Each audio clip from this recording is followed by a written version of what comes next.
outside there's a boxcar waiting. Outside the family stew, out by the fire breathing. Outside while we wait till face turns blue.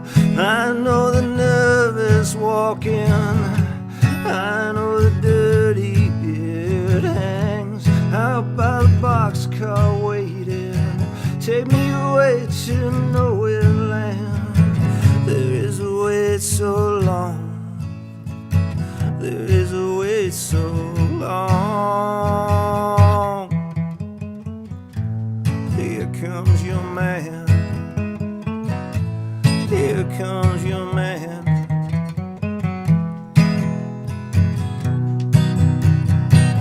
Big shake on the boxcar moving.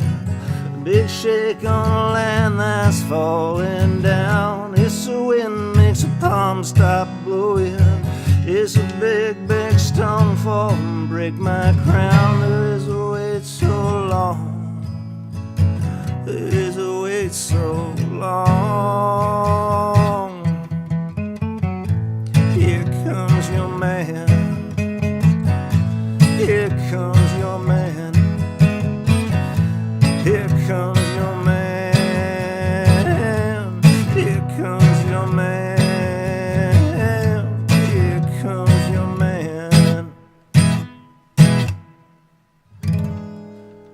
I'm gonna end every song like that tonight.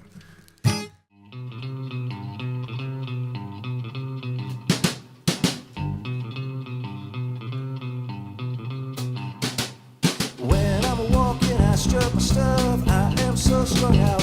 If I'm high as a kite, I just might stop to check you out. Let me go out like a blister in the sun. Let me go out, big hands, you know you're the one. Body and beats, I stain my sheets. I don't even know why. My girlfriend, she's at the end, and she is starting to cry. Let me go out like a blister in the sun. Let me go out, big hands, you know you're the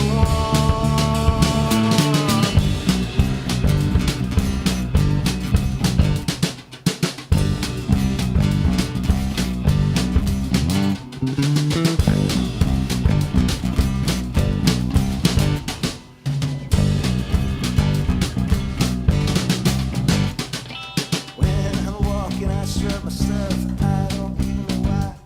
If I'm high as a kite, I just might stop to check you out with my girlfriend. She's at the end. She is starting to cry. My girlfriend, body and beats. I don't even know why. When I'm walking, I strut my stuff. I am so strung out. If I'm high as a kite, I just might stop to check you out. Body beats, I stain my sheets. I don't even know why. My girlfriend, she's at the end. She is starting to cry. Let me go out like a blister in the sun. Let me go out, big hands, you know you're the one.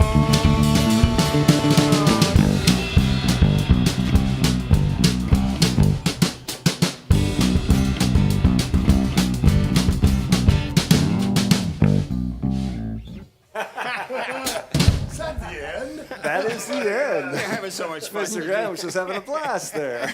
Go around another time or two.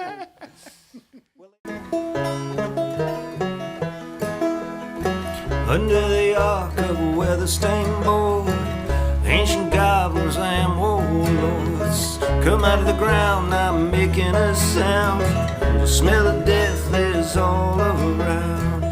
Then a night when the cold wind blows, no one cares, nobody knows. I don't wanna be buried in a pet cemetery. I don't want to live my life again. I don't wanna be buried in a pet cemetery.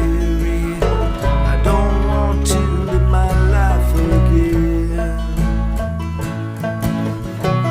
Follow Victor to the sacred place. face. This ain't a dream I can't escape. Molars and fangs, the clicking of bones. Spirits moving along the tombstones. And at night when the moon is bright, someone cries, something ain't right. I don't wanna be buried in a pet cemetery. I don't want to live my life again. I don't wanna be buried in a pet cemetery. I don't want to live my life again.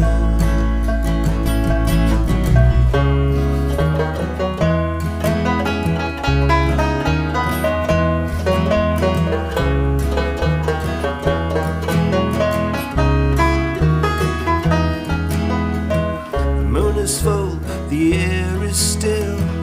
All of a sudden, I feel a chill. Victor is grinning, flesh rotting away. Skeletons dance, I curse the day. Then at night when the wolves cry out, listen close and you can hear them shout. I don't wanna be buried in a pet cemetery. I don't want to live my life again. I don't wanna be buried in a pet cemetery. I don't want to live my life again. I don't want to live my life again. I don't want to live my life again.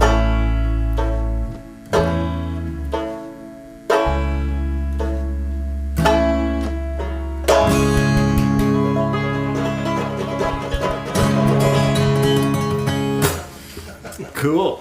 That was fun. Ladies and gentlemen, I'm happy to have on the show with me today an old friend from Newfoundland who I haven't seen in a long time, John Pastore. Now, when I met John, I think we all called you Johnny back then. Does anybody call you Johnny anymore? Not really. No, it's funny, but I mean, every once in a while, but not like back then. Well, because I saw it's all John on all of your media, and I thought we all called him Johnny, I'm sure, but that might have just been Chris Jarrett because he was always, doing what people didn't want to do. Right. It might have been just him annoying you when we were around, but Johnny was part of the hardcore scene that you've all heard me talk about. So you were early on into the sort of collecting of punk rock memorabilia, as it was happening in the early '80s. Yeah, definitely, and certainly records. I mean, that I still have all the records that I bought, when I was a teenager. You do? Wow, Yeah. That's fantastic. Still have them all, which is crazy. I never sold anything, so. You're so lucky. I'm on to my third, if not fourth, collection. I lost the first one when I left Newfoundland, and then I lost another one during a breakup, and then I'm rebuilding again now. But yeah, I'm back buying all the original, well, not original, the repressings of Minor Threat and all that stuff. Yeah, it's gotten pretty expensive to buy the originals of anything these days. That's for sure. Oh, I'm sure. And you've got all that stuff, eh? Everything that I bought when I was in high school, and as soon as I left, I still have it all. So originals of everything. Oh man, that's the retirement plan. So okay, so we have a little bridge to gap. We're at your house, we're jamming. I'm in awe over these punk rock posters that you've got with SNFU and the Asexuals and DOA and all of these other things. And then our paths split. You went to Montreal, I went to Toronto, and from Toronto I went on tour. In Montreal, you went to wherever you are now, which I believe is New York City. Is that correct? Well, yeah, I went to England for a year first, and then to New York. Okay, and now you tell me about Outer Battery Records. Is this your brainchild and your business? It is, but it's me and Dave Sweetapple. Okay, so Dave is in with you on this. Yeah, exactly. So it's Dave and I. Oh, very cool. I have very fond memories of Dave as well. I've told everybody about this massive punk rock Atlantic Place circuit, but there was also this little side circuit of elite punk rockers. And that was Sweetapple, Jarrett, Pastore, and Armstrong, I believe, was the other one. And you folks sort of had your own little world of punk rock, and the rest of us were we're sort of ingratiated every now and again into that world. So it's you and Sweet Apple doing this. That's very Yeah. cool. And we were going to call it Battery Records, but that already existed because Mhm. Dave and I both grew up in the Battery, but Dave grew up in the Outer Battery. So that's where the name came from. Okay. It's a fantastic name. Okay, I got another question for you. Sure. I grew up listening to a bunch of music. I fell in love with punk rock while skateboarding and meeting all you guys downtown. The scene and the culture was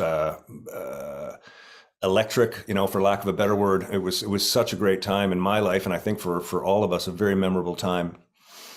And I know that those formative years, certain impressions can stick with you. The type of music you listen to, certain movies you saw, things like that. And I know that, bands like Stiff Little Fingers, Television, Minor Threat, Husker Du, DOA, SNFU, you name it. Those were the bands that were impacting all of us back home in the scene. And I remember the change, like when COC became popular and the sort of shred metal came in and the speedcore and all that stuff. And the transition from DRI being a punk band to a metal band, I think would probably be the right word. Yeah. I kind of lost interest in the hardcore scene. It seemed like, the bands that I was into were sort of folding out and the new stuff coming in. And then years later, I talked to my kids about punk rock, and they're dealing with, Avril Lavigne saying that she's the pioneer of punk, and bands like Sum 41 taking all the credit, while Chai Pig is still alive, living as an addict on the street in Vancouver. Right. Yeah. It's been such a weird change in sort of the origins of punk, which were actually before when I got into it, but from that really seminal time when I was into it in the late 70s, early 80s. And then in the last 30 years, it's become I don't even know what, but I still listen to, every time I go into a record store, I go to the punk section and, always the metal section because they put the punk in with the metal because they don't have a punk section. And I'll find, the old Suicidal Tendencies albums and stuff. And I love that stuff. Yeah. And every now and again, I try something of the newer punk, aside from Off, of course. Off is in a different category. Yeah. But I try some of these new punks, and there's some cool stuff, even like the Bronx, which is like, yeah, that's cool. But it's got so much flavor of modern production and rock, Right. that I'm not finding anything that has that sort of sound. So the question is, does that still exist? And where does an old punk rocker like myself, where do we pick up on what's new and current that has that sort of sound and value to it? I don't know. I'm sort of in the same position as you because I think recording technologies are so far advanced now that you would have to try to go retro to make it sound like it did for us. So I think because even a little band can do something with Pro Tools where you're like, oh, that sounds great. Yeah. And so I think it's so easy to sort of clean up that sound, while half of what made the sound for what we were listening to is because we couldn't make it sound any better if we wanted to, or any slicker. Exactly. And that's where the charm of it was. But now, I don't really know because it's the same thing. It's too slick sounding, or it's just not right to our ears. John, thanks for coming out and spending some time with us and reconnecting with me and telling me all about the label and what you and Dave have been doing. Say hi to Dave for me as well. I wish you all the best with everything, keeping punk rock alive, man. It's nice. It's nice that there's people like you still doing that. So. For one of Jackie's favorite artists of all time, when we were young, she used to have posters on her wall. Last night a little dancer came dancing to my door. Last night a little angel came pumping on the floor. She said, come on baby, I got a license for love. And if it expires, pray hell from above. Because in the midnight hour, babe, she cried more, more, more. With a rebel yell, she cried more, more, more, more.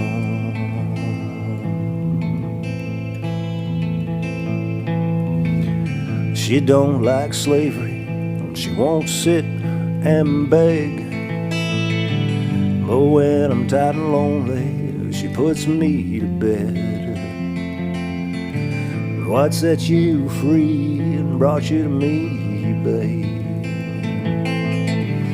What set you free and how'd you hear about me? Because in the midnight hour, babe, she cried more, more, more. With a rebel yell, she cried more. In the midnight hour, babe, she cried more, more, more. With a rebel yell, she cried more.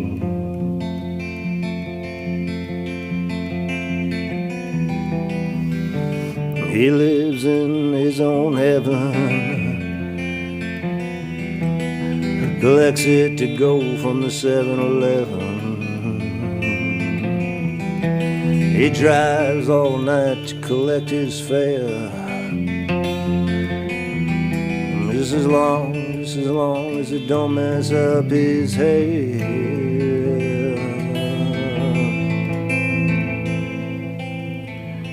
I'd walk the world with you, babe, 1,000 miles with you. I dried your tears of pain, babe, 1,000,000 times for you. I'd sell my soul for you, babe, for money to burn with you. I'd give you all and have nothing, just to have you here by me. In the midnight hour, babe, she cried more and more and more.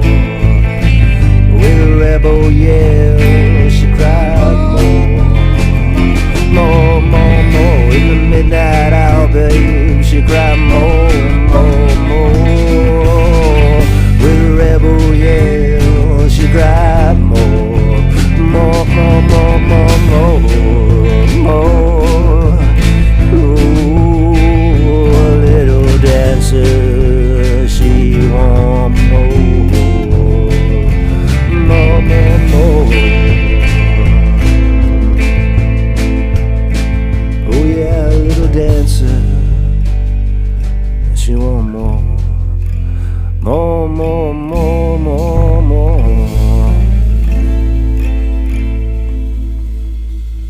Oh, thanks for jumping in on the end there, boys. That was nice. That's good. That was fun.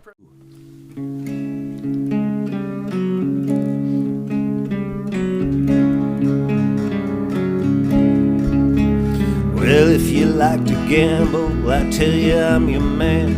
You win some, you lose some, it's all the same to me.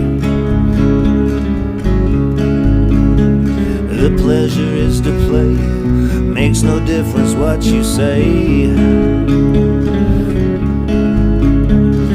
I don't share your greed, the only card I need is the ace of spades, the ace of spades. Playing for the high one, dancing with the devil, going with the flow, it's all a game to me. 7 or 11, snake eyes watching you. Double up or quit, double stakes or split, the ace of spades, the ace of spades. You know I'm born to lose and gambling's for fools, but that's the way I like it, baby. I don't wanna live forever.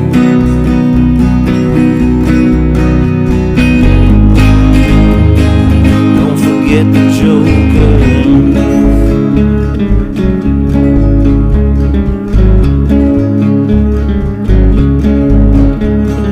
Pushing up the end. Granny, you know you gotta see me. Read 'em and reap the dead man's hand again. I see it in your eyes. Take one look and die. The only thing you see, you know it's gonna be the ace of spades, the ace of spades.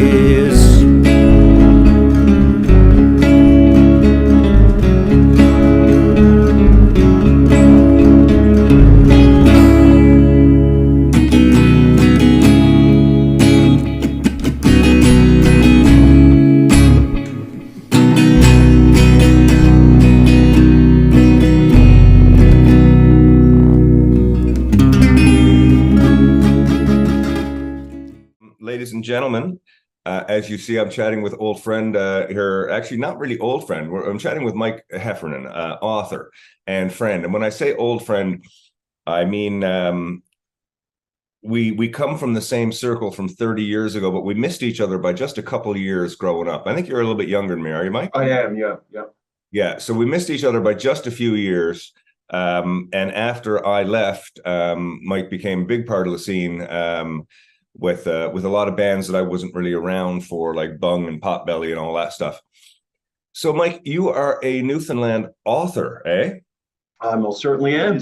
Let It All Fall is, you know, it sits right amongst those books like Please Kill Me by Legs McNeil and also Everybody Loves Our Town, kind of like the official history of grunge in Seattle.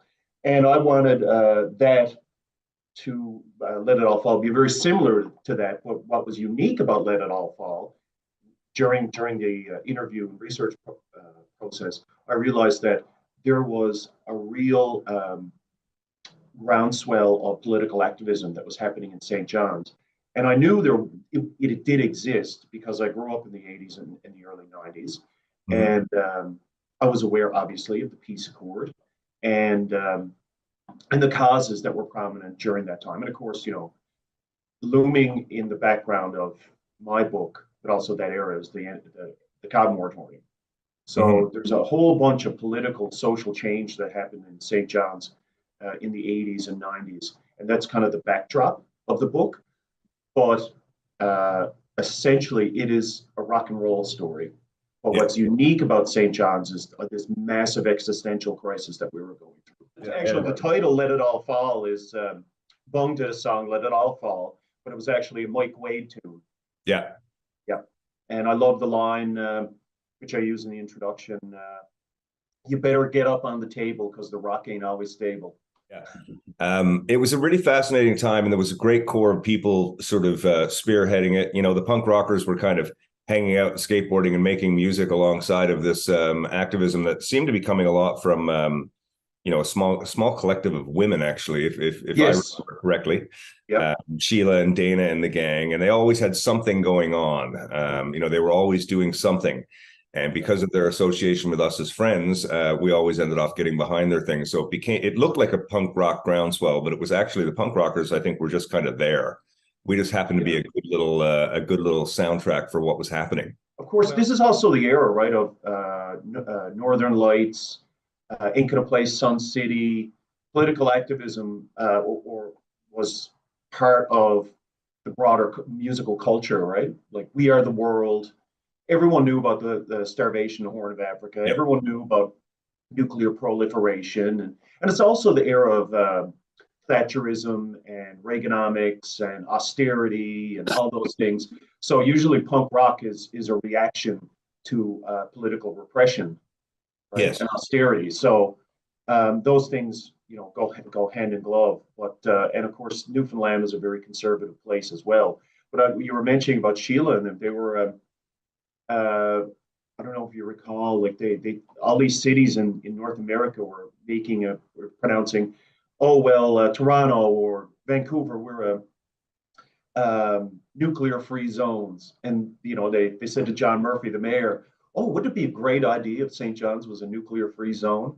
And he was like, yes, that's a fantastic idea. And little did they know NATO nuclear submarines were refueling in the St. John's Harbor. So they couldn't. Oh, well, Mike, I appreciate you doing it. It's an amazing part of the Oh, culture. thank you so much, man. I couldn't have done it without generous people like yourself. Oh, well, we all want that story to be told. I think like myself, we look back on those years very, very favorably. And to have somebody want to capture it in any sort of detail at all is fantastic. And